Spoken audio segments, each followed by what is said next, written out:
Hello à tous et à toutes, bienvenue sur cette nouvelle vidéo dédiée à QGIS. Je suis ravi de vous présenter ce cours complet qui a été conçu en réponse à vos retours et commentaires sur nos précédentes vidéos.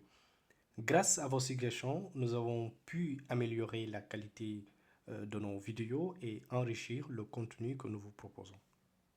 Dans ce cours, nous allons explorer en profondeur les différents aspects de QGIS comme système d'information géographique et SIG, un puissant outil accessible. D'accord? Dans ce cas-là, voici les principaux sujets que nous allons traiter. Nous allons parler pas mal de choses sur les sujets QGIS. D'accord? Nous allons aussi parler des plugins, des tables d'attributs, généralement tout ce que vous avez besoin. Dans le cadre de cette vidéo, j'ai investi énormément de temps et d'efforts pour produire ce cours. L'objectif est de fournir à la communauté un contenu unique et précieux qui va répondre à toutes vos questions et problématiques quotidiennes. J'espère que ce cours vous aidera à développer vos compétences en ICG et tirer le meilleur parti de QGIS. Je vous invite donc à continuer de nous donner vos avis sur nos vidéos. Vos retours sont essentiels, qui vont donc nous permettre de nous améliorer et de vous offrir le meilleur contenu possible. N'hésitez pas à partager vos suggestions, à poser vos questions dans les commentaires.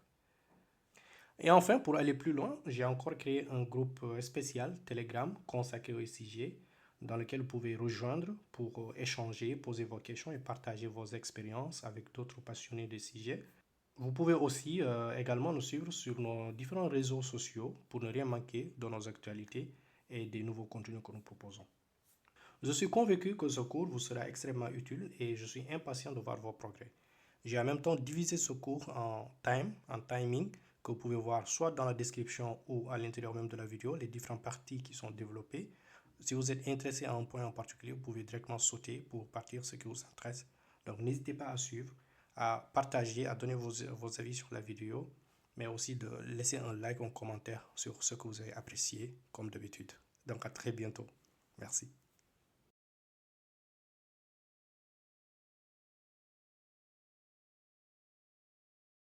Nous avons déjà téléchargé QGIS. La première chose, déjà avant de se lancer dans le but du sujet, nous allons déjà essayer de définir qu'est-ce qu'un sujet, puisque c'est le fait de savoir les sujets qui nous permet déjà de savoir comment utiliser QGIS en particulier ou comment pouvons-nous situer QGIS dans toute cette panoplie d'outils et sujets que nous utilisons actuellement. Un SIG est un système d'information géographique qui est un système informatique conçu pour capturer, première chose, et stocker, manipuler, analyser et présenter des données spatiales et géographiques. Ces données sont souvent représentées sous forme de cartes et peuvent inclure des informations sur des emplacements, des caractéristiques géographiques, des réseaux, des phénomènes naturels, des données démographiques et bien plus encore. Les SIG ou les SIG sont utilisés dans une multitude de domaines, notamment la gestion de l'environnement, l'urbanisme, la planification des transports, la gestion des ressources naturelles, la cartographie, etc. La liste est très longue. Mais si nous revenons un peu, on donc essayer de savoir ou se poser la question, l'histoire et l'évolution de QGIS. QGIS, anciennement connu sous le nom de QuantumGIS, est un logiciel SIG qui est open source, développé par une communauté mondiale de bénévoles. Il a été lancé pour la première fois en 2002 par un certain Gary Sherman et depuis lors, il a connu une évolution significative pour devenir l'un des principaux logiciels SIG gratuits open source disponibles. Au fil des ans, QGIS a bénéficié de nombreuses mises à jour, ajoutant de nouvelles fonctionnalités, améliorant la performance et la convivialité et élargissant une base d'utilisateurs. Si vous souhaitez savoir plus d'informations sur la version de QGIS que vous utilisez actuellement, donc il suffit juste d'ouvrir votre outil, aller dans Aide. Une fois que vous êtes dans Aide, vous pouvez cliquer sur À propos. Et dès que vous arrivez là, vous avez version QGIS et qui est celle que vous avez actuellement, vous avez ouvert, vous allez trouver ici la version que vous utilisez. Et en plus de ça, vous avez d'autres informations aussi qui sont relatives à QGIS. Par exemple, Quad 9, là vous pouvez savoir, en savoir plus sur la dernière version que vous avez qui est tout au top en haut, sur laquelle si vous cliquez, ça vous redirige vers une autre page. Ici, vous avez une liste de fournisseurs de données qui sont intégrés dans cette version de QGIS que vous utilisez actuellement. Donc la liste elle est importante quand même, donc vous pouvez parcourir pour voir. Tout à l'heure, nous parlions des développeurs, c'est-à-dire la large communauté qui a participé à développer cette version de QGIS que vous utilisez actuellement. sur laquelle vous avez toute cette liste. Peut-être plus tard, ou peut-être en ce moment, vous êtes déjà un développeur qui a déjà participé, ou plus tard, vous serez un autre développeur qui va participer à apporter plus de fonctionnalités ou des remarques qui pourront peut-être être ajoutées puis en compte dans l'outil. Et peut-être un jour, votre nom apparaîtra dans cette liste. Ici aussi, vous avez la liste des contributeurs, tous ceux qui ont contribué à cette version que vous utilisez actuellement. Tout à l'heure, nous parlions d'une large communauté mondiale. Là, vous avez la carte de toutes les personnes qui ont participé à cette version actuelle que vous utilisez. D'accord? Donc, vous en avez presque sur tous les continents, ce qui montre encore cette large communauté et l'implication de cette communauté pour développer, maintenir et rendre accessible cet outil qui est open source. Et à partir de là, vous avez les différentes langues et les traducteurs. D'accord? Et donc là, si nous partons de la plus haute, déjà en Germanie, en allemand, puis vous avez le basque, et ainsi de suite, la liste est longue. Et à chaque fois, vous avez un niveau de pourcentage de traduction de l'outil QGIS pour qu'il puisse être adapté par différents types de personnes, utilisé par différents types de domaines, de personnes avec des langues différentes pour rendre cet outil accessible. Donc, vous allez remarquer qu'il y a deux types de couleurs, le rouge et le vert. Plus il y a le vert, c'est que la traduction elle est validée, elle est accessible. Plus il y a le rouge, ce qui veut dire à moitié traduit, donc qui n'est pas totalement fini. Si vous souhaitez faire un don, vous pouvez aussi participer, faire une donation pour aider cette communauté à maintenir cet outil. Et ici, vous avez la licence actuelle avec toutes les formes d'utilisation que vous pouvez faire pour pouvoir s'attribuer de cet outil ou de développer quelque chose de beaucoup plus similaire, mais qui sera à votre usage personnel. Et en ce moment, vous aurez plus d'informations sur la licence et les limitations que vous avez. Mais puisqu'il est open source, je pense que vous avez une large quand même marge de manœuvre.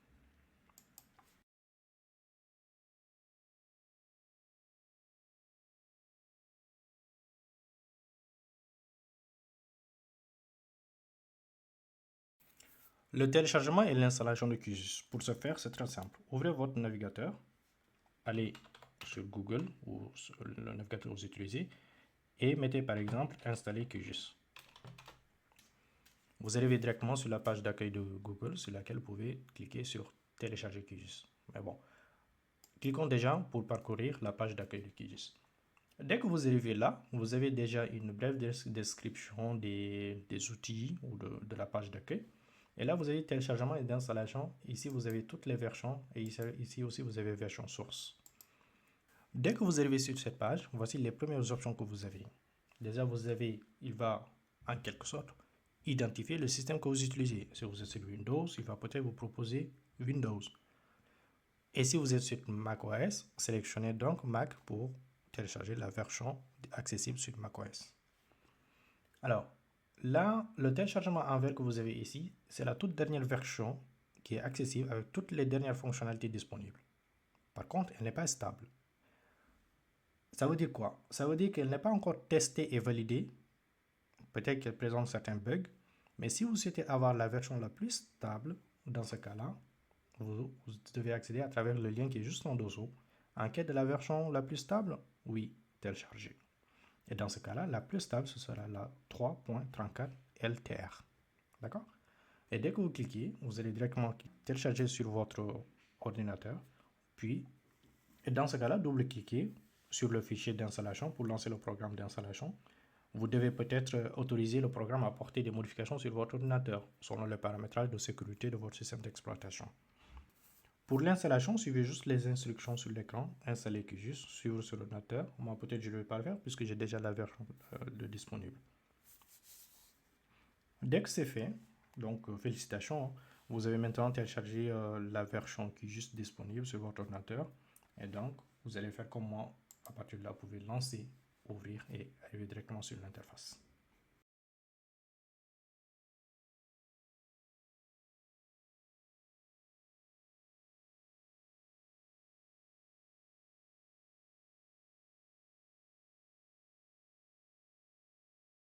Nous avons déjà vu tout cela sur QGIS, mais si on se posait déjà quelques questions sur les avantages et les fonctionnalités de QGIS. QGIS, comme nous l'avons dit, est maintenu par une large communauté et utilisé par différents types de domaines, offre une multitude d'avantages pour les utilisateurs à tous les niveaux, que vous soyez un professionnel ou un amateur.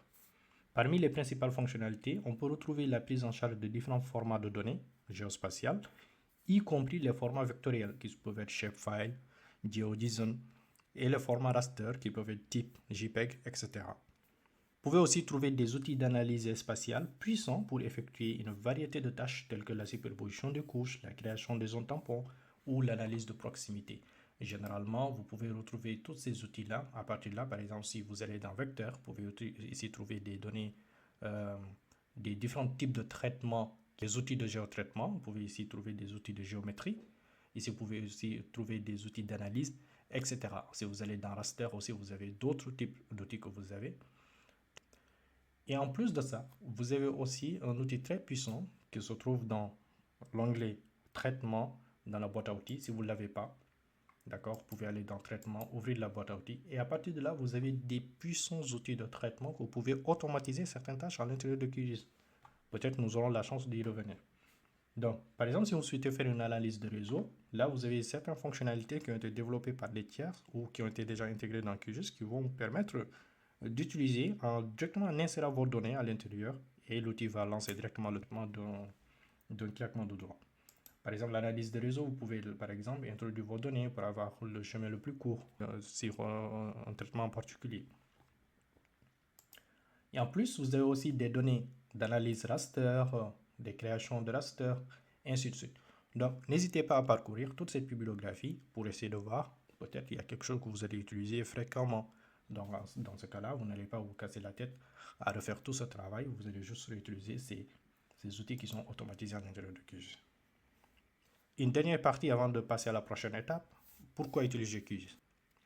D'après tout ce que nous venons de dire, je pense que vous avez une idée de pourquoi vous devez utiliser QGIS. C'est évident. C'est un outil open source, c'est un outil accessible, c'est un outil déjà maintenu, c'est un outil aussi facile à utiliser et à comprendre tel que nous allons voir aujourd'hui. QGIS présente de nombreux avantages par rapport à d'autres outils SIG qui peuvent être commerciaux ou propriétaires si on fait la comparaison avec ArcGIS. En plus d'être gratuit, il est open source. QGIS est régulièrement mis à jour avec de nouvelles fonctionnalités d'amélioration grâce à la contribution de sa communauté mondiale et d'utilisateurs et de développeurs. QGIS est également compatible avec plusieurs plateformes, notamment Windows, macOS et Linux, ce qui rend accessible un large éventail d'utilisateurs. De plus, QGIS offre une grande flexibilité et une extensibilité grâce à sa prise en charge de plugins et des extensions permettant aux utilisateurs de personnaliser et d'étendre les fonctionnalités du logiciel selon leurs besoins spécifiques.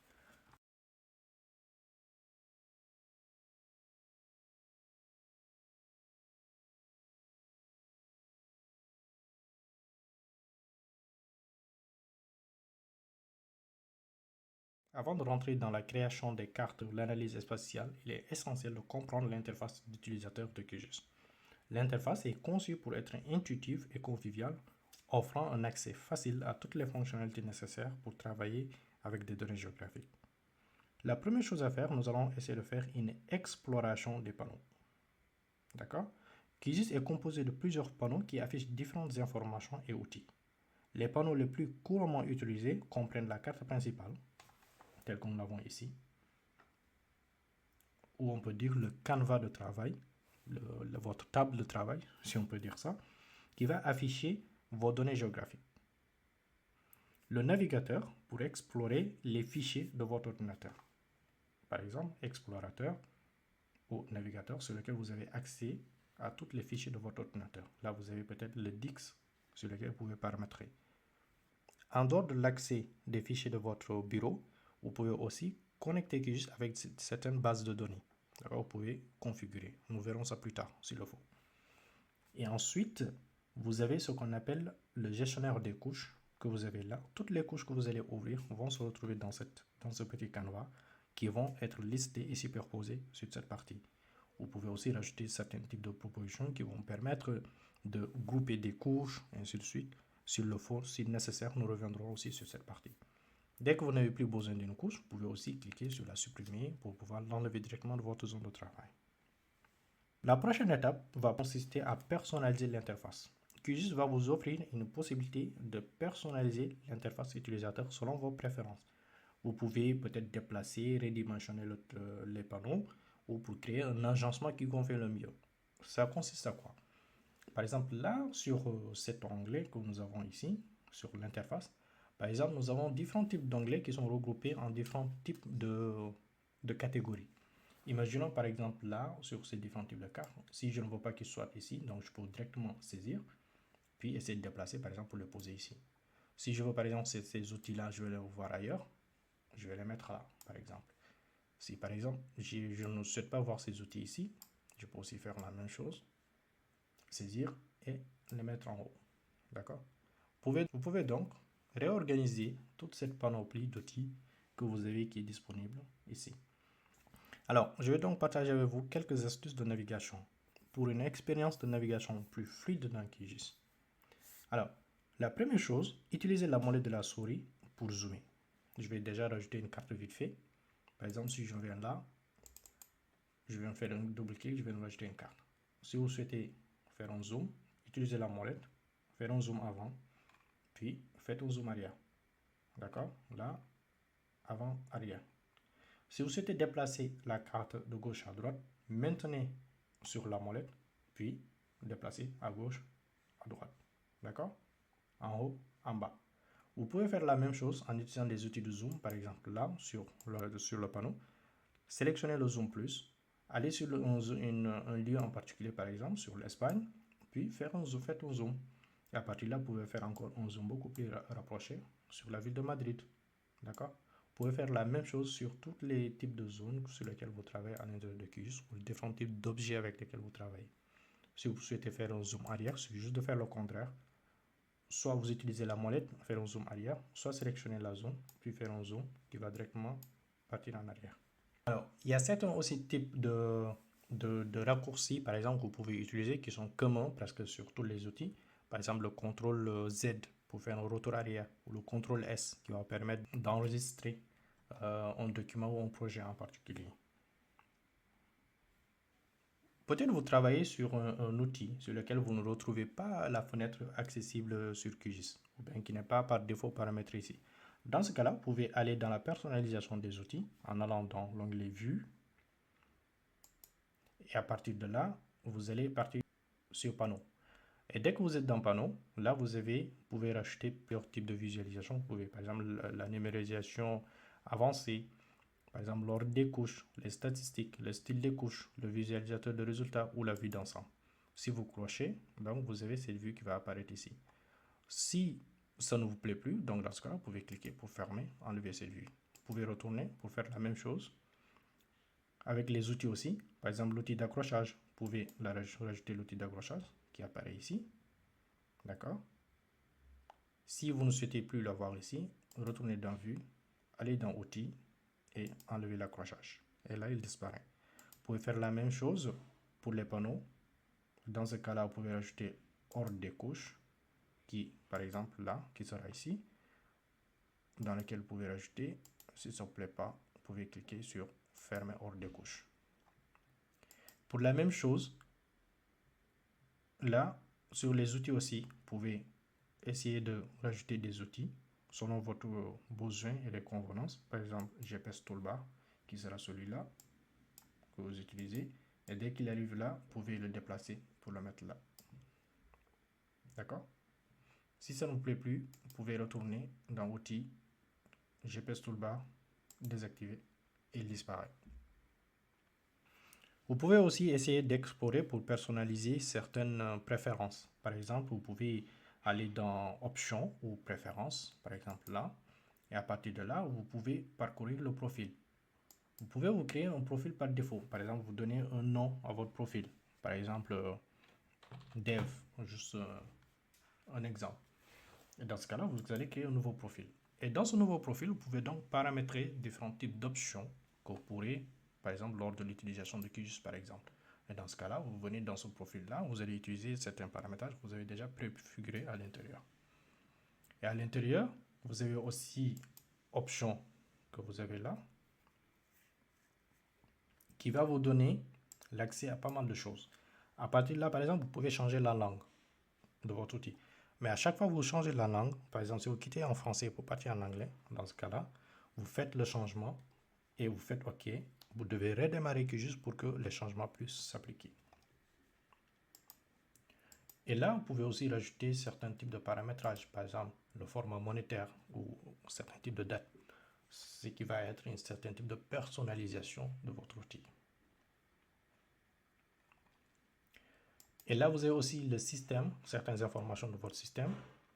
Et là, vous pouvez parcourir certains types de paramétrages. Par exemple, si vous travaillez avec un certain type de projection de manière régulière, dans ce cas-là, vous pouvez peut-être configurer par défaut pour éviter à chaque fois de revenir pour le faire. Mais un conseil, à chaque fois que vous utilisez QGIS et que vous travaillez sur un projet, prenez le temps de vérifier, de valider le système de projection.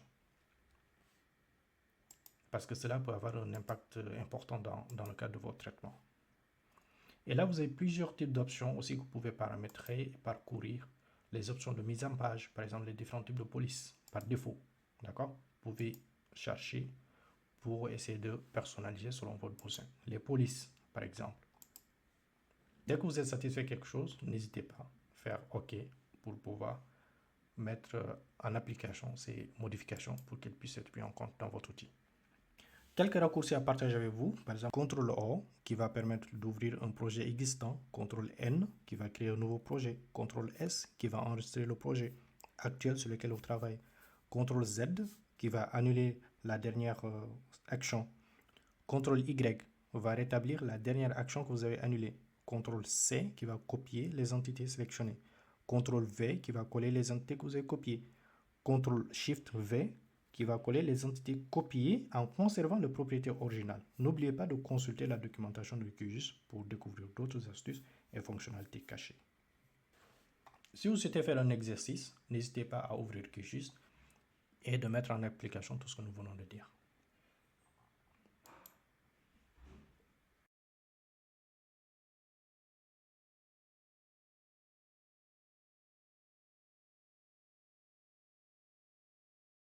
Pouvoir utiliser les plugins à l'intérieur de QGIS. Les plugins dans QGIS sont des modules complémentaires qui ajoutent des fonctionnalités supplémentaires au logiciel.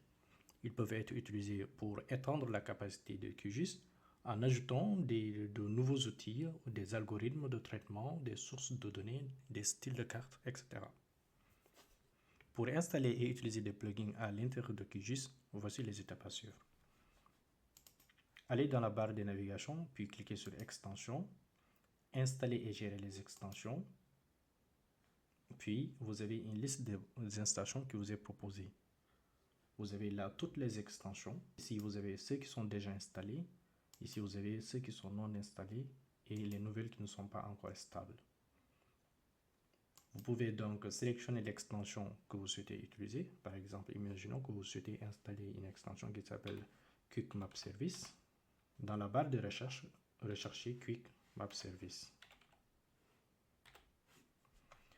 À partir de là, vous avez Quick Map Service qui est là, qui était déjà sélectionné et installé dans mon QGIS. Si ce n'était pas encore installé, donc là je vais désinstaller cet outil.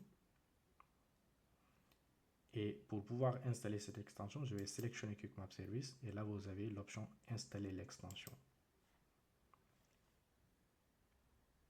L'extension est déjà installée, vous pouvez cliquer pour fermer et parcourir pour retrouver l'extension dans laquelle vous avez installé. À partir de là, vous pouvez aller dans Internet, vous avez Quick Map Service qui apparaît ici avec tous les modules associés à Quick Map Service. Si vous avez installé une autre extension en utilisant cette procédure, vous pouvez donc retrouver l'extension sur l'affichage de QGIS pour pouvoir l'utiliser. En suivant ces étapes, vous devrez donc être en mesure d'installer et utiliser efficacement des plugins dans QGIS pour répondre à vos besoins en matière de cartographie et d'analyse spatiale. Ce sera tout pour aujourd'hui.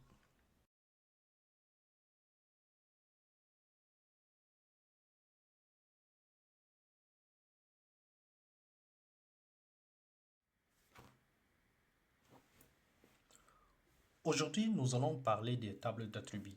Nous allons voir l'essentiel des tables d'attributs de la table des attributs à l'intérieur de QGIS. Puis, je vais vous montrer comment sélectionner et filtrer certaines données à l'intérieur de la table des attributs. Pour ce faire, commencez déjà par ouvrir QGIS et à partir de là, vous allez importer les données sur lesquelles vous souhaitez travailler. Par exemple, je viens de télécharger des données de OpenStreetMap ou de GeoFabric. à l'intérieur desquels j'ai importé la couche Buildings, dans laquelle nous avons énormément d'entités sur l'ensemble du territoire national du Sénégal.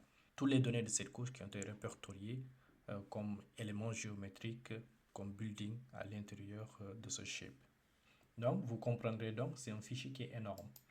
Si par exemple j'ouvre la table des attributs, déjà pour l'ouvrir, ça va prendre énormément de temps pour l'ouvrir. Et si vous souhaitez rechercher un élément en particulier à l'intérieur de cette table des attributs, ça va prendre du temps. La première chose à faire, c'est de sélectionner la couche, puis aller sur table des attributs. Ou sélectionner la couche, faites un clic droit, puis ouvrir la table des attributs. Sur cette table d'attributs, nous avons à peu près 1 600 000 et quelques éléments à l'intérieur de cette table, ce qui va prendre un temps énorme déjà pour ouvrir la table. Commençons déjà par voir la configuration de table d'attributs à l'intérieur de QGIS et quels sont les différents éléments que vous avez. La première chose, c'est que vous allez remarquer qu'il y a certains éléments qui sont grisés, tandis que d'autres sont actifs. Ceux qui sont actifs sont des éléments que vous pouvez directement sélectionner pour pouvoir utiliser. Par exemple là, pour pouvoir sélectionner des entités en utilisant une expression, sélectionner toutes les entités, inverser la sélection par exemple si vous avez déjà sélectionné quelque chose. Si vous avez tout sélectionné et que vous ne souhaitez plus sélectionner un élément en particulier, vous pouvez cliquer faire ici pour tout désélectionner. Et là, vous pouvez accéder au filtre.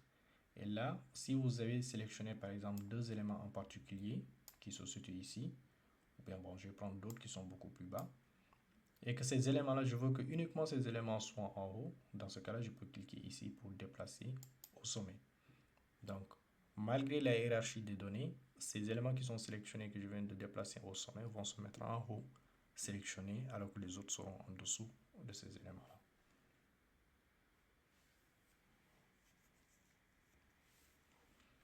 Voilà, l'élément est déjà en haut. Si vous ne souhaitez plus sélectionner ces éléments, vous pouvez directement cliquer ici pour tout désélectionner, d'accord? Ce qui va enlever la sélection sur ces éléments que nous avions sélectionnés. Donc là, vous voyez que la sélection a déjà disparu. Je vais vous montrer un autre exemple ou une astuce. Par exemple, imaginons que vous identifiez un élément en particulier sur votre couche, par exemple sur la ligne 11. Vous devez donc sélectionner l'élément concerné sur la ligne. Donc, il est directement mis en hauteur puisque la sélection que nous avons déjà montré comment mettre une sélection au sommet. Donc, il le déplace automatiquement au sommet. Si vous souhaitez désélectionner, cliquez directement sur enlever la sélection au niveau du sommet. Donc, ça va revenir sur le paramétrage initial. Imaginons que j'ai déjà identifié un élément dans la table des attributs, mais je ne sais pas où est-ce qu'il se situe au niveau de la carte, au niveau du territoire en particulier. Dans ce cas-là, vous pouvez sélectionner l'élément, puis faire un zoom sur la sélection. En faisant un zoom sur la sélection, ça va ignorer tout le reste et faire un zoom sur l'élément que vous avez sélectionné pour vous ramener à un endroit bien précis selon la sélection que vous avez mis dans la table des attributs. Et l'autre fonctionnalité que vous avez, c'est par exemple là, organiser les colonnes ou le calculateur calculatrice de champ. La calculatrice de champ, peut-être nous reviendrons un jour beaucoup plus en détail sur cela, c'est comme des requêtes que vous allez lancer à l'intérieur de QGIS qui va sélectionner selon les différents types de paramétrage que vous lui dites. C'est comme si vous le communiquiez envers. Si vous avez l'habitude d'utiliser les bases de données comme SQL, ce sera presque pareil si on peut dire à peu près. Donc il va faire une certaine type de requête pour faire une sélection en particulier. Pour le moment, nous n'allons pas rentrer en détail sur ce paramétrage-là. Alors, si vous souhaitez effectuer des modifications sur la table des attributs, dans ce cas-là, vous devez activer le mode d'édition sur ce crayon. Cliquez et donc là, vous voyez presque la majorité de certains éléments sont devenus actifs. Et si vous aviez un élément en particulier qui était sélectionné, en activant le mode édition, vous remarquerez qu'il y a certains types de sommets qui sont en rouge ici que vous avez là. Vous pouvez bien identifier ce qui veut dire que la sélection est bien active et que vous pouvez effectuer la modification. Ce n'est pas le but déjà de faire la modification pour aujourd'hui. Et donc pour ce faire, si vous souhaitez désactiver le mode édition, cliquez sur le même crayon ou si vous avez déjà fait des modifications, cliquez sur enregistrer les modifications pour enregistrer. Et donc, essayons déjà de lire et de comprendre notre table d'attributs. Ici, sur la première colonne, nous avons OSM ID, c'est l'identifiant unique de chaque élément que vous avez sur cette table. Et là, vous avez le code. Et là, vous avez les F-classes qui sont de type building, puisque c'est des buildings que nous avons importés. Et vous avez le nom. Par exemple, si les noms étaient renseignés, vous les aurez ici. Ils sont déjà renseignés, mais nous allons voir ça. Et ici, vous avez le type de building. Par exemple, si vous arrivez dans une ville, vous avez différents types de bâtiments. D'accord? Tous ces bâtiments sont répertoriés sous le nom de bâtiment. Mais le type de bâtiment peut différencier d'un bâtiment à un autre. Vous avez des bâtiments qui peuvent être des écoles, des hôpitaux ou des cases de santé. La première chose que nous allons faire, vous pouvez cliquer sur en haut de chacun des éléments pour pouvoir faire une hiérarchisation déjà qui va permettre d'ordonner les données à l'intérieur d'une même colonne. Donc, en cliquant ici sur OSM ID, il va essayer d'organiser cela. Donc, en ordre décroissant, 55, 56. Si nous allons sur type aussi, il va faire la même chose. Donc, nous pouvons parcourir pour aller en bas. Et à partir de là, nous avons différents types de buildings. Cliquez pour désélectionner tous les éléments, pour désélectionner l'élément que nous avions sélectionné. Et puis, cliquez ici pour cliquer sur type pour organiser les bâtiments dans l'ordre décroissant. Et donc là, nous avons des waterhouses. Et si nous parcourons ici, nous avons des universités, d'accord, qui sont répertoriées, des types de bâtiments qui sont de type universitaire. Et nous avons d'autres qui ne sont pas classifiés. Et ici, nous avons des terrasses, des centres de stockage, des stades, et ainsi de suite. Et pour aujourd'hui, nous allons prendre uniquement l'exemple sur les écoles primaires. Par exemple, nous allons voir école. Si nous souhaitons travailler sur les écoles, nous voyons donc que cette couche elle est assez volumineuse et que parcourir ligne par ligne, on risque de perdre énormément de temps. Et c'est pour cela que nous allons donc essayer avec les filtres. Et pour le filtre, vous devez cliquer ici, sélectionner pour filtrer les entités en utilisant un formulaire. D'accord? Et nous avons donc là le formulaire qui apparaît. Vu que l'identifiant est unique, il ne va pas nous servir grand-chose pour retrouver un élément en particulier. Mais par contre, nous pouvons cliquer par exemple sur type name. Et à partir de type name, on peut peut-être chercher école.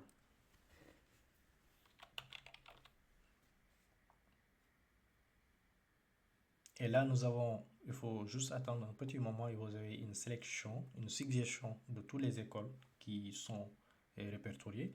Et vous allez remarquer qu'il y a des écoles qui sont écrites avec le nom école en majuscule et d'autres en minuscule. Et donc, on ne va pas perdre du temps sur cela. Il suffit juste d'écrire l'entité que vous avez ici, puis aller juste en bas, filtrer les entités. Et quand vous cliquez sur filtrer les entités, vous allez remarquer qu'il va effectuer un filtre sur tout ce qui est école. Et à partir de là, vous allez voir, il y a 57 filtrés sur tout le nombre total. Ça ne veut pas dire que nous avons uniquement 57 écoles au niveau du Sénégal, mais juste que dans cette couche qui a été créée par des utilisateurs anonymes, il n'y a que 57 qui ont été schématisés à l'intérieur de cette couche.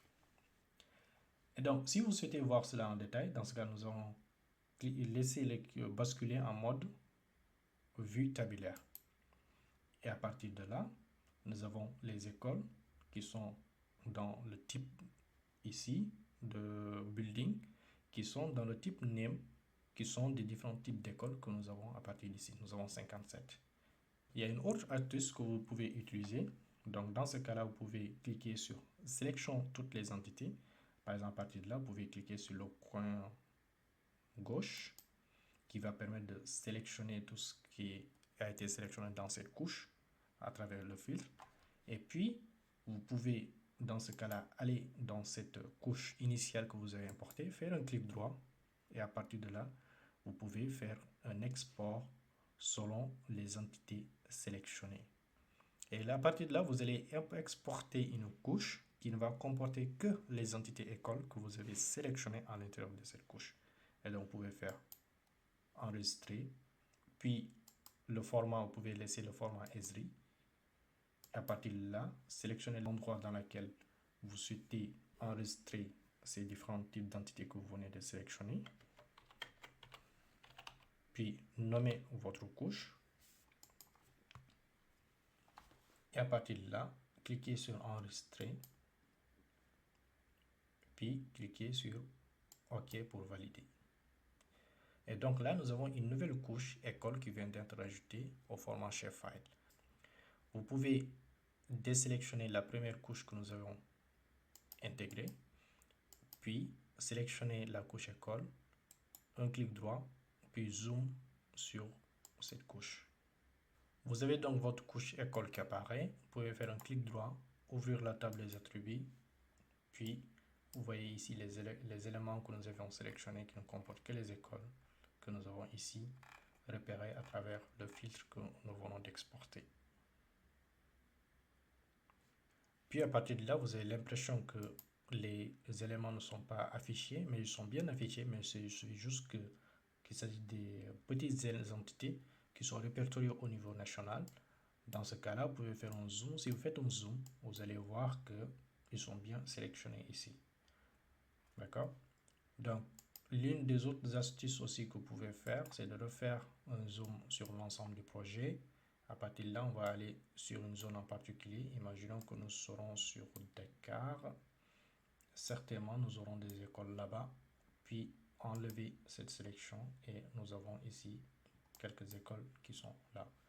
Pour vérifier tout cela, vous pouvez aller aussi dans la table des attributs de cette même couche et vous pouvez vérifier si bien la sélection a été faite et que c'est réussi. Donc, faites un clic droit sur votre couche, ouvrir la table des attributs et nous avons bien nos écoles qui ont été sélectionnées, qui ont été enregistrées dans la nouvelle couche. Maintenant, vous savez comment parcourir la table des attributs, sélectionner et filtrer et sélectionner des éléments à l'intérieur de QGIS.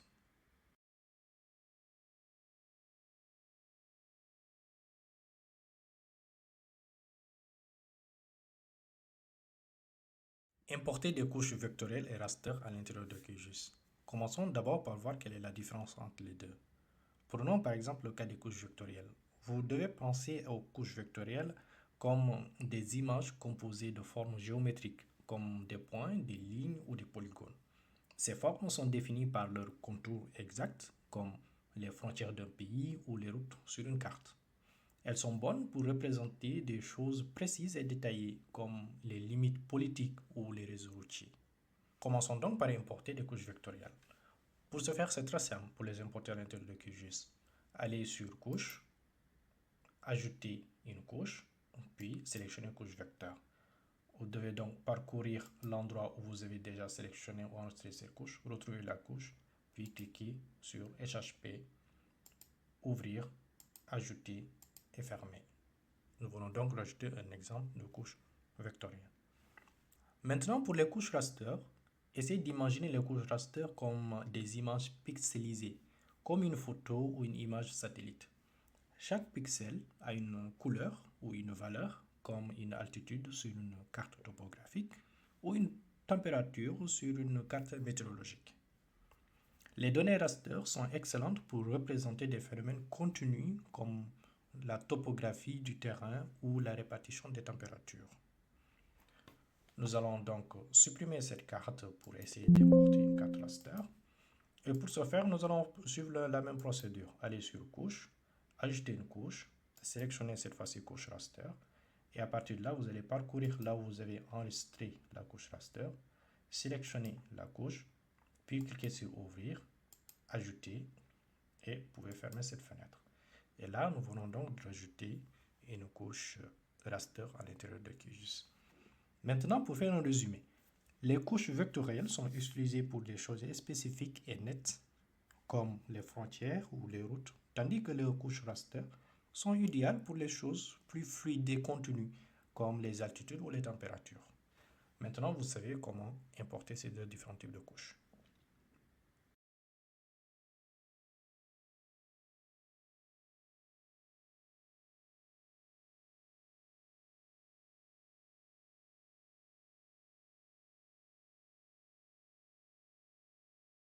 Comment créer une couche vectorielle à l'intérieur de QGIS? Pour ce faire, je vais vous montrer les étapes à suivre.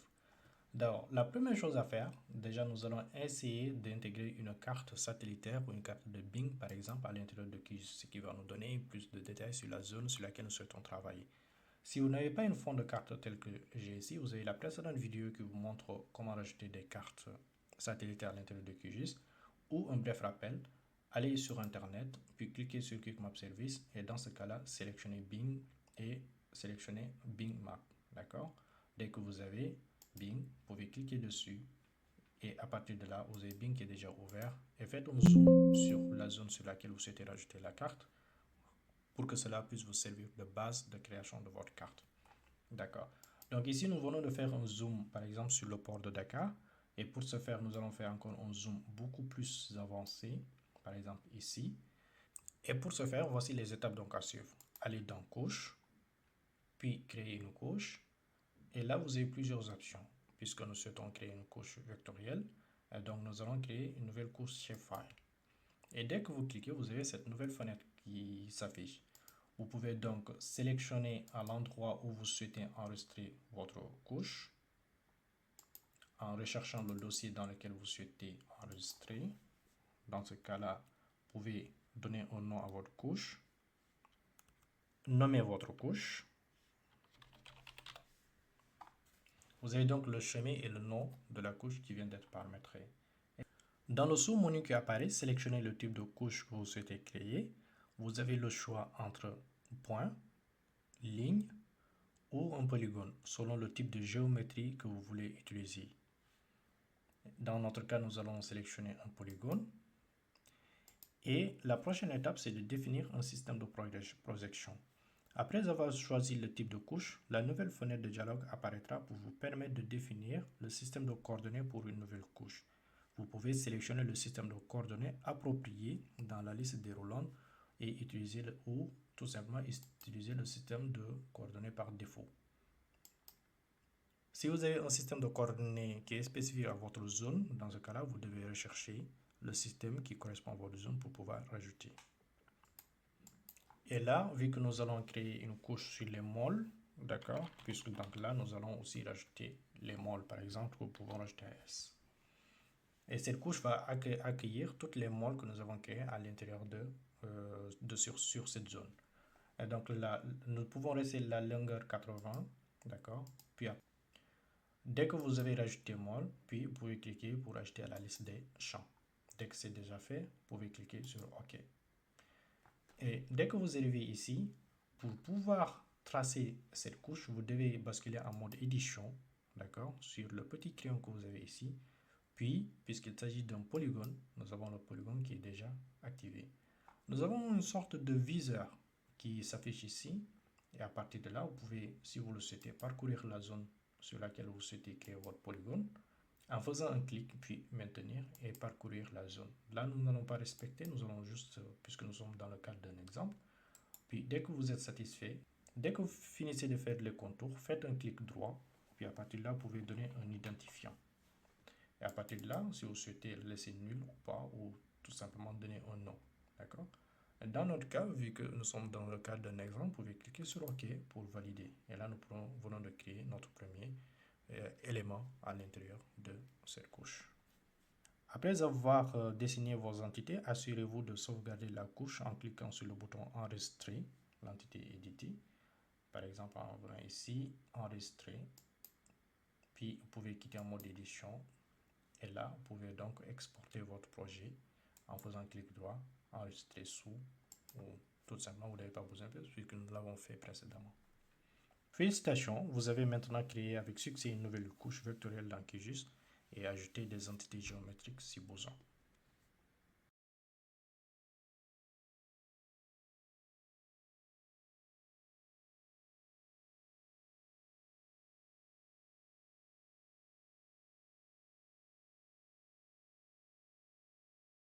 Aujourd'hui, je vais vous montrer comment, à travers une couche vecteur sous forme de shape, vous pouvez transformer en différents points.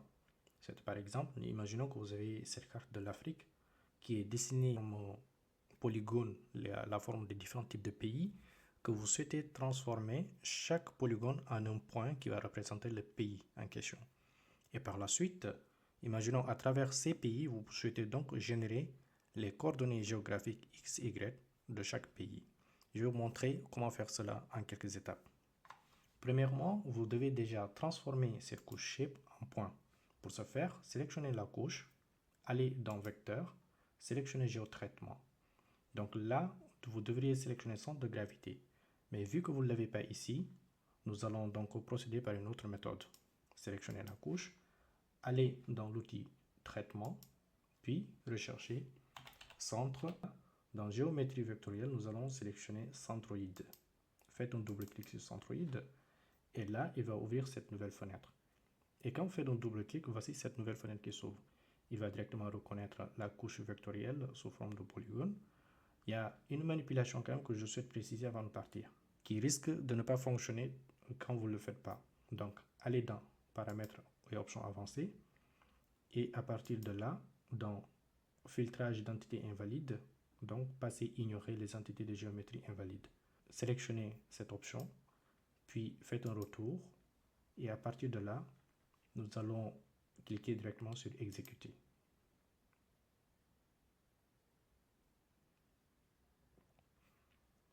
Il a bien généré une erreur, mais quand même, il a exécuté ce traitement. Vous pouvez fermer.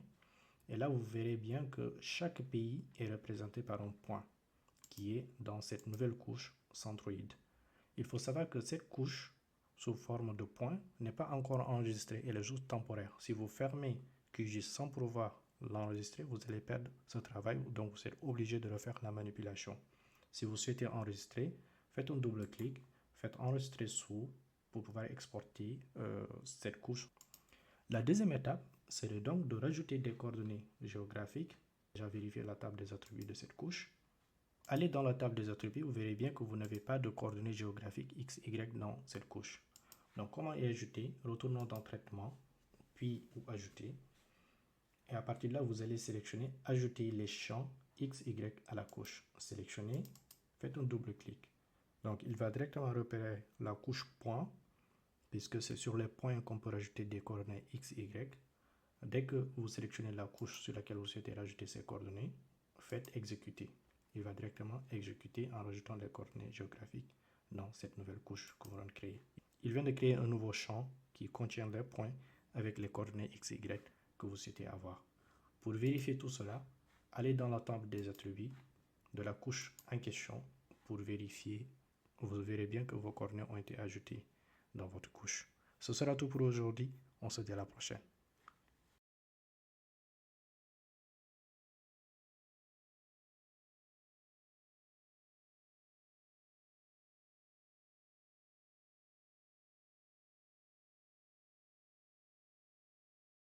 Comment projeter des données à l'intérieur de QGIS?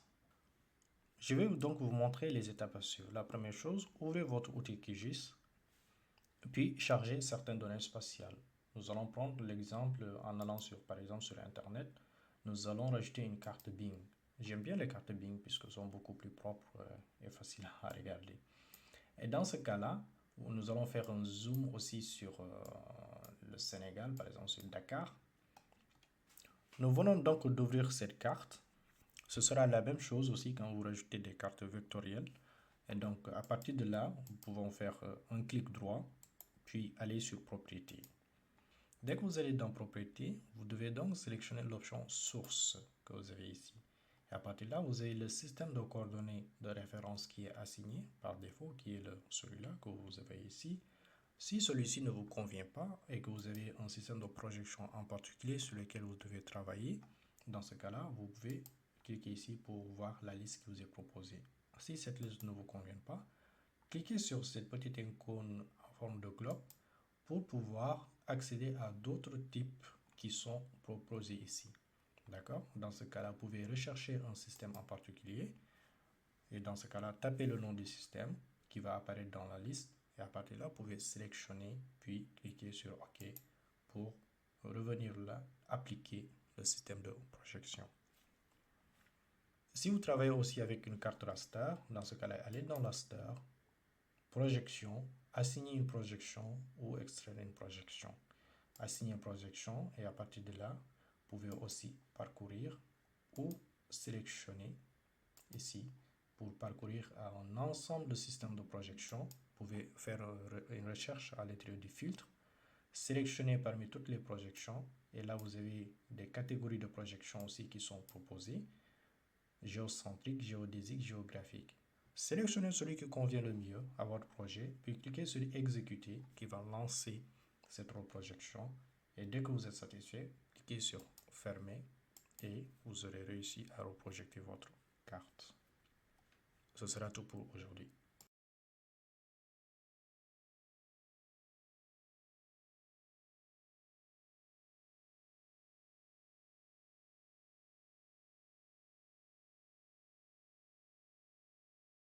Comment ajouter des cartes Google ou satellites à l'intérieur de QGIS? Pour ce faire, nous allons sur différents types d'étapes. La première méthode pour importer des cartes à l'intérieur de QGIS, c'est que si vous utilisez la dernière version de QGIS, c'est très simple. Vous pouvez directement aller sur là où il y a X, Y, Z, puis vous avez OpenStreetMap, vous pouvez faire un double clic pour importer une carte OSM à l'intérieur de QGIS. Si vous souhaitez utiliser cette carte, vous pouvez faire un zoom sur une carte ou un lieu en particulier pour pouvoir sélectionner l'endroit sur lequel vous travaillez. La deuxième méthode va nous permettre déjà de passer par un plugin qui s'appelle Quick Map Service, et pour ce faire, aller dans Extensions, installer, gérer les extensions, puis sur la liste des extensions, rechercher Quick Map Service.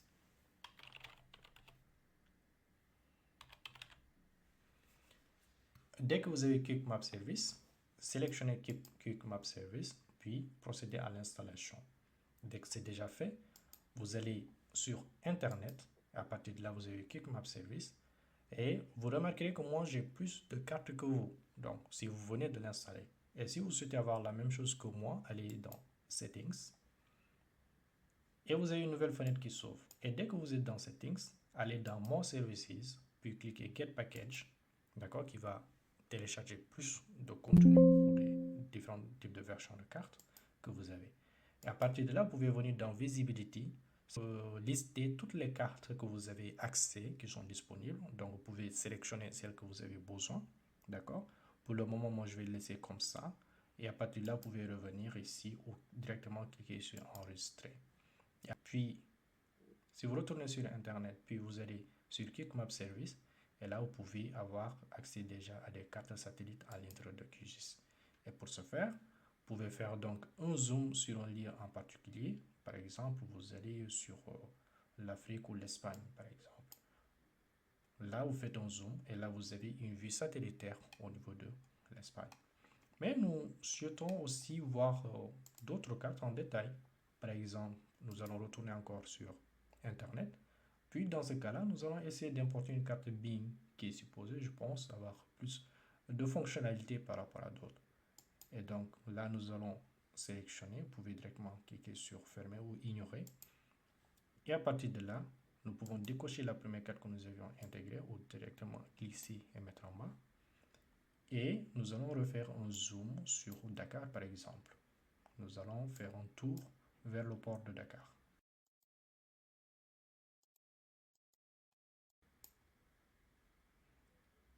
Et voilà, donc là nous venons d'arriver sur le port de Dakar juste en faisant un zoom sur lequel nous avons une carte de Bing à l'intérieur de QGIS.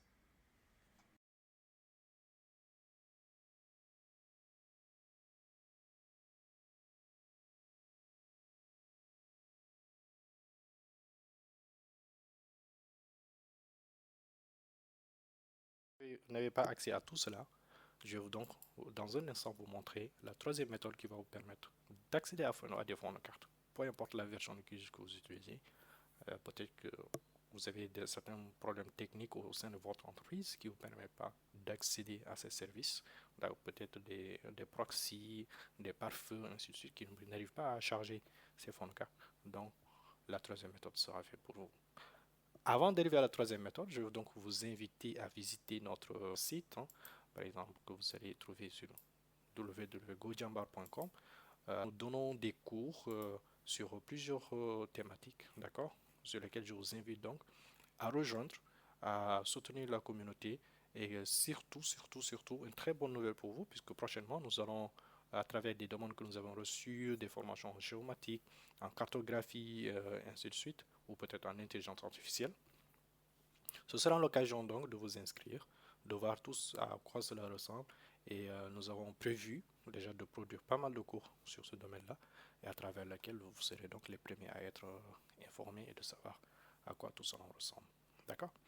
Et donc, nous allons donc commencer sans tarder pour voir la troisième méthode qui vous permet d'accéder à ces cours, à ces cartes de QGIS, sur laquelle vous pouvez installer selon, euh, je sais pas, les problèmes techniques que vous rencontrez.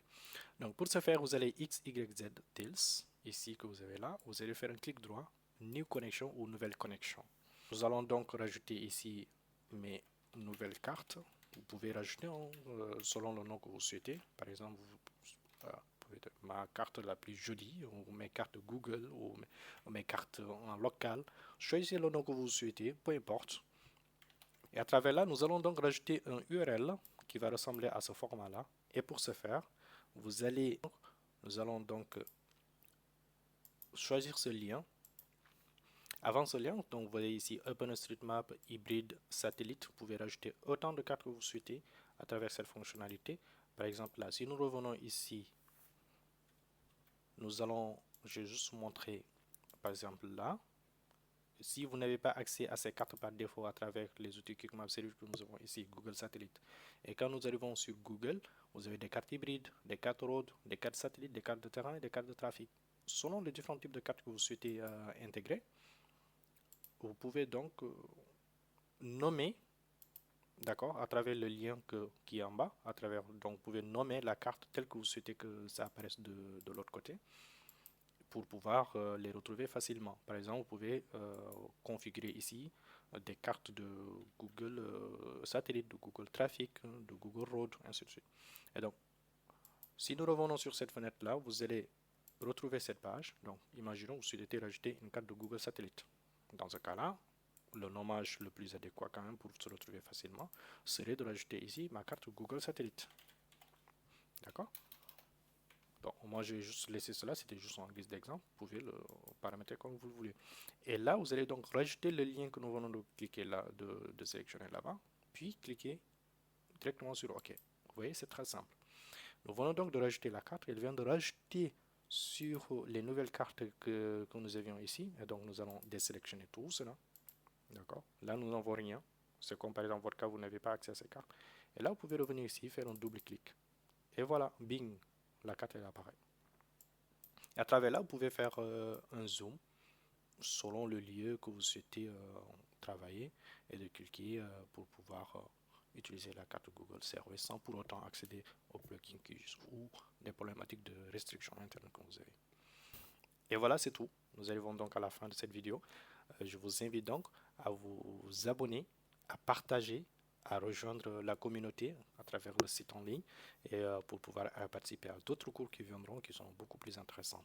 Et dites-moi surtout en commentaire si vous avez aimé cette vidéo, ce que vous avez aimé, ce que vous n'avez pas aimé, si ça a été utile ou pas, ou surtout de dire les prochains cours que vous souhaitez voir et des problématiques que vous rencontrez. À très bientôt. Merci.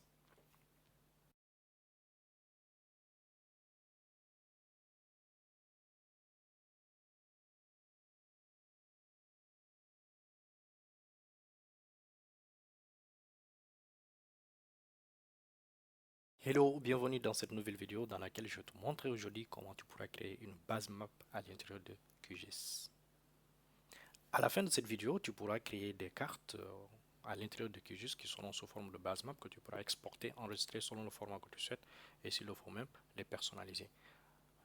Avant de commencer, j'aimerais t'inviter à t'abonner à la chaîne pour recevoir des notifications des nouvelles vidéos que nous allons publier et qui vont t'aider aussi à apprendre à développer de nouvelles techniques et des compétences. Alors, qu'est-ce qu'une base map? Une base map, c'est le fondement visuel dans lequel les couches d'informations géographiques ou toute autre information sont ajoutées pour réaliser une analyse ou raconter une histoire géographique.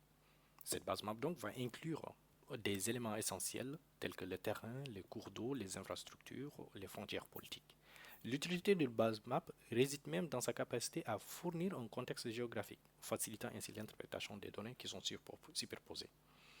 Quels sont les types de scénarios qu'on peut utiliser une base map? Le premier scénario, par exemple, dans le cadre de la planification urbaine.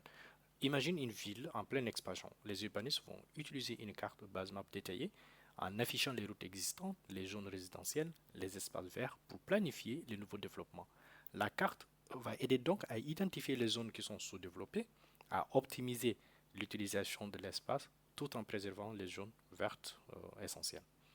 Le deuxième scénario, dans le même cadre, c'est, prenons par exemple le cas des écologistes qui vont s'engager dans un projet de conservation dans une vaste aire qui est protégée. Ils vont débuter donc par une carte de base en montrant le relief, les cours d'eau, superposer les données de la biodiversité, des zones à risque comme la déforestation. Cette carte va devenir donc un outil qui est crucial pour planifier les efforts de conservation des actions. Il y a énormément d'exemples ou de scénarios qu'on peut utiliser une base map. Mais quel est l'avantage donc de l'utiliser à l'intérieur de QGIS? QGIS va permettre de combiner cela avec toute sa flexibilité et sa puissance en offrant donc des outils nécessaires pour créer des cartes, des bases personnalisées, les adapter à leurs besoins spécifiques. Dans la précédente vidéo, je vais montrer comment on pouvait intégrer des cartes Google Maps à l'intérieur de QGIS telles que cela, ou bien d'ajouter uniquement à travers des tiles. Si tu ne sais pas encore comment le faire ou si tu n'as pas ces genres de cartes, tu peux regarder la vidéo juste en haut pour pouvoir retrouver comment rajouter des cartes à l'intérieur. Sans tarder, nous allons commencer. Encore, je t'invite à t'abonner sur la chaîne. Alors, la première étape, c'est que nous allons rajouter un fond de plan Google Maps. Pour cela, je suppose que tu as déjà regardé la précédente vidéo sur laquelle tu as rajouté ces cartes que nous avons ici. Par exemple, on peut rajouter Google Hybride, telle que celle-là.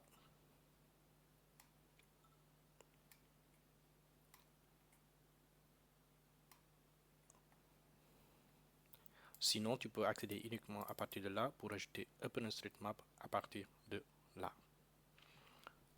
Une fois que tu as déjà en tête le territoire sur lequel tu souhaites travailler, par exemple, tu peux soit faire un zoom sur un pays en particulier, soit de rajouter les coordonnées à travers l'extension l'ordinateur que j'avais montré précédemment dans une autre vidéo que tu pourras trouver sur comment installer cet outil et pouvoir l'utiliser. Cet outil va te permettre de cibler de manière plus précise à travers des coordonnées géographiques l'endroit exact sur lequel tu souhaites travailler pour pouvoir identifier cette adresse. Mais aujourd'hui, nous allons encore beaucoup plus loin. Nous n'allons pas utiliser cette carte, puisque l'avantage c'est d'apprendre encore quelque chose de nouveau. Je vais vous montrer comment rajouter une nouvelle connexion d'un autre type de carte que nous allons utiliser le WMS ou le WMTS. J'ai déjà rajouté cette carte, cette connexion. Je vais supprimer celle-là pour te montrer en détail comment tu pourras rajouter cela. Et pour ce faire, nous allons déjà partir sur ce site à travers ce lien que vous avez là. D'accord? Une fois que vous êtes là, vous allez copier ce lien que nous avons ici pour que nous pouvons le rajouter comme un nouveau service sur notre outil QGIS. Copier le lien, nous allons retourner sur QGIS et puis nous allons revenir ici, nous allons faire clic droit, nouvelle connexion. Et à partir de là, nous pouvons rajouter le nom, puis copier le lien ici, cliquer sur OK pour rajouter la connexion. Et là, nous venons de rajouter cette connexion que nous avons ici et à travers laquelle nous avons accès à plusieurs types de cartes qui peuvent nous constituer de différents types de sortes de base map en dehors de ce que nous avons l'habitude d'utiliser. À partir de là, on peut utiliser un fond de plan OpenStreetMap. Puis nous pouvons ranger et utiliser d'autres couleurs qui seront accessibles à partir de là. Mais aujourd'hui, nous n'allons pas utiliser ce type de couleurs. Nous allons utiliser une carte qui est beaucoup plus colorée, qui est beaucoup plus parlante, d'accord, sur les différents types de reliefs que nous avons au niveau mondial. À partir de là, nous pouvons faire un zoom avant. Et à partir de là, on peut, si on le souhaite, désactiver les autres. On peut rajouter aussi une carte sous ce format-là. Et nous pouvons aussi supprimer cela si on le souhaite pour tester cela. D'accord? Donc, nous avons plusieurs possibilités que nous pouvons tester pour voir beaucoup plus en détail en quoi cela ressemble. N'hésitez pas donc à parcourir, à tester et de choisir selon vos convenances.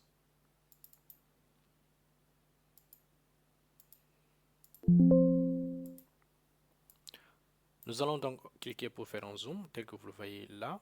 Nous avons fait un zoom sur la carte de l'Afrique avec les différents types d'altitude au niveau au niveau mondial, c'est au niveau du relief mondial que nous avons. Là, nous avons les zones les plus sombres, nous avons les zones montagneuses que nous voyons ici, d'accord? Donc, plus la couleur est foncée, plus l'altitude est beaucoup plus élevée, tel que ici et jusqu'à ici.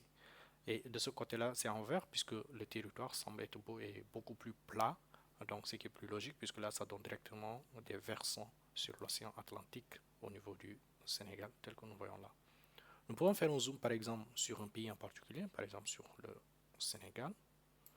Après, si on le souhaite, on peut rajouter cette carte en fond. Là, nous avons le territoire qui est bien délimité, tel que nous voyons ici. D'accord? On peut faire inverser pour que la carte du territoire, les limites du territoire se mettent en fond de plan. Et là, nous avons la carte du relief qui est superposée dessus. Ce qui va nous donner déjà un aperçu de notre carte. Si vous le souhaitez, vous pouvez faire un zoom sur cela. Et une fois que vous êtes satisfait de votre résultat, vous pouvez donc choisir d'exporter la carte sous ce format ou dans un autre format pour pouvoir, si vous le souhaitez, faire des modifications sur d'autres logiciels de design tels qu'Adobe Illustrator, et ainsi de suite. Donc, une fois la carte, vous êtes satisfait de la carte, vous pouvez donc aller sur votre composeur d'impression. Comme d'habitude, vous avez l'habitude d'exporter les cartes sous QGIS. Et à partir de là, vous pouvez cliquer sur déjà sur nouvelle vue cartographique, ce qui va donner un aperçu déjà de la zone dans laquelle vous êtes, si vous le souhaitez. Ou tout simplement cliquer sur le composeur ici, gestionnaire de composition. Puis, si vous le souhaitez, créer une nouvelle relief.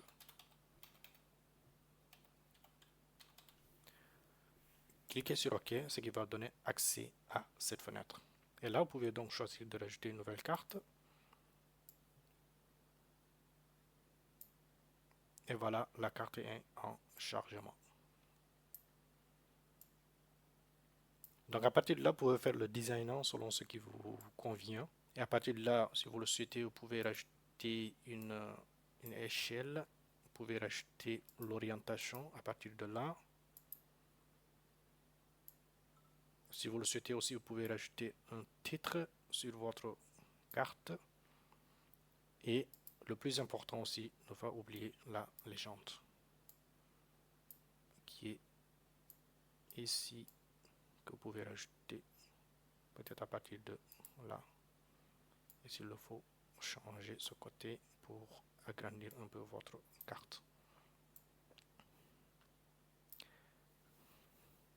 Et ce qui vous donne donc un aperçu du relief au niveau d'un territoire bien particulier. N'hésitez pas à vous abonner, à laisser un like surtout et dites-moi en commentaire sur ce que aussi ça ou cela vous a plu et d'autres vidéos que vous souhaitez voir dans ce sens qui n'existe pas. Et n'hésitez pas pour que les autres vidéos que nous avons déjà fait pour en apprendre beaucoup plus sur ce que nous faisons. Et le plus important, rejoignez notre communauté sur notre site et pour pouvoir échanger et apprendre beaucoup plus d'avantages sur un format beaucoup plus organisé.